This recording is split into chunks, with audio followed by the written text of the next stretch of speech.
Grace Darling was born on the 24th of November 1815 in her grandfather's cottage in Bamborough in the English county of Northumberland, on the north-east coast of England. Bamborough is a coastal town with a famous castle within whose grounds was a small lighthouse. Between 2 and 5 miles from the coast are the Farne Islands, which were a hazard to shipping, and 2 larger lighthouses were built in the 1820s. One was built on Inner Farne, which was close to the mainland, and the other on Bare Rock, and was named Longstone Lighthouse.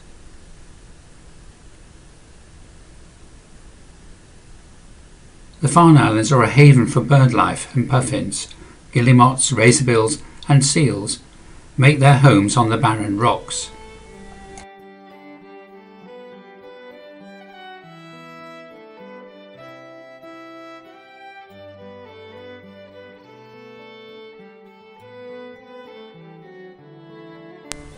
Grace's father was the lighthouse keeper of the Longstone Lighthouse, and he and his family moved there when she was 10 years old.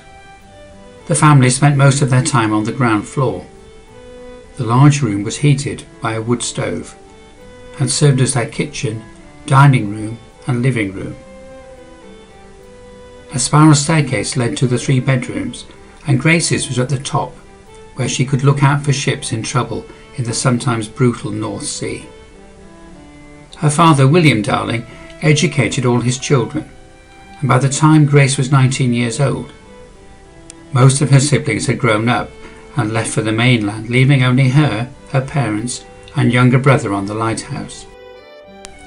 On the night of the 7th of September 1838, a steamship called SS Forfarshire, sailing from Hull to Dundee, suffered an engine failure and drifted towards one of the rocks.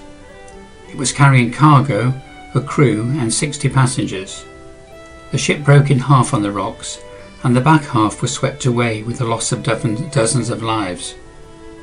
At first light, Grace saw the wreck and some survivors clinging to the rocks.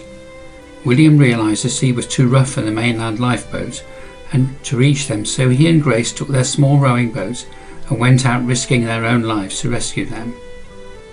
They rowed for over a mile to reach the wreck, and they found 9 people still alive. The small rowing boat only took 5 people, so they had to leave some survivors behind. When they returned to the lighthouse, Grace and her mother looked after survivors, and her father and the 2 of the ship's crew rowed back for the others. The news of Grace's involvement in the rescue soon spread and was on the front pages of all the Victorian newspapers. She became a heroine and reluctant celebrity, and songs were written about her. She was awarded honours from the Royal Humane Society, and the public were encouraged to send money for a fund to give her. Even Queen Victoria sent her £50. Pleasure cruises were organised for tourists to sail around the Longstone Lighthouse to meet Grace, and souvenirs were made, including chocolate, mugs and sweets celebrating their heroism. Grace sadly did not enjoy this celebrity status, however. Only 4 years after the famous rescue, she became ill with TB and died at the tender age of 27.